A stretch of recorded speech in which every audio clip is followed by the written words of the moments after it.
बिस्मिल्लाहिर्रहमानिर्रहीम dear students, अॼु असां हिकु दफ़ो ॿीहर अव्हांजी ख़िदमत में हाज़िर आहियूं। अॼु असां 12 किताब जे हवाले सां सबक़ 9 सिखंदासीं।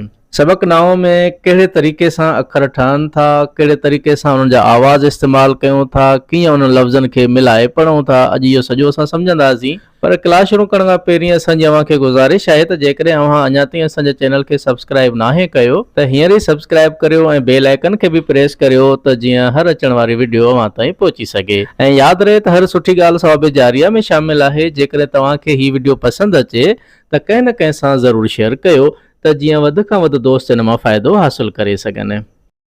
सबक़ 9 में जेको पहिरों लफ़्ज़ अचे थो उहो आहे घोड़ो। हाणे इहो लफ़्ज़ कीअं ठहियो? इहो लफ़्ज़ जॾहिं असां हिजे करे पढ़ंदासीं त असां पढ़ंदासीं घे वा घो रे वा रो, घोड़ो। यानी इन में घे वा घो गॾियल तौर ते असां इस्तेमालु कयो आहे, हेॾे रे वा रो वरी अलॻि सां गॾियल तौर ते इस्तेमालु कयो आहे। यानी इहे ॿई जॾहिं आवाज़ मिलाईंदासीं त घे वा घो रे वा रो घोड़ो पढ़बो। उनखां पोइ हीअ ज़रा ही अलिफ पेश ही घे वा घो रे वा रो घोड़ो अलमद आ हये हे आहे, घोड़ो हीअ घोड़ो आहे। उनखां पोइ ॿियो लफ़्ज़ आहे चोलो। चो यानी चेवा चो, लाम वालो चोलो यानी चेवा चो अलॻि आवाज़ ॿई मिलायासीं, लाम वालो मिलाए करे अलॻि सां पढ़ियो आहे। त इन्हनि ॿिन्ही आवाज़नि खे जॾहिं मिलायूं था त इहो असां ईअं था पढ़ूं चेवा चो लाम वालो चोलो। हये ज़रा ही अलिफ पेश ही चेवा चो लाम वालो चोलो अलमद आ हये हे आहे, चोलो हीअ चोलो आहे।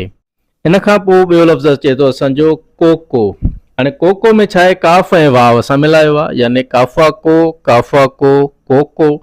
हये ज़रा ही अलिफ पेश ही काफ़ा को कोको अलमद आ हये हे आहे, कोको हीअ कोको आहे।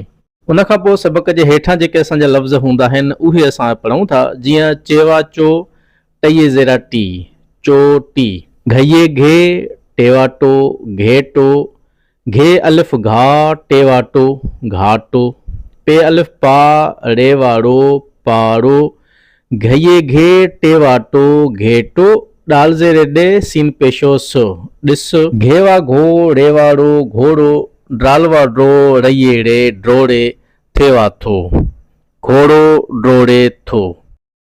सो ही हुयो असांजो अॼोको क्लास। उमेद था कयूं तव्हांखे ही क्लास ज़रूरु पसंदि आयो हूंदो। असांखे ॾींदा इजाज़त। अल्लाह हाफ़िज़।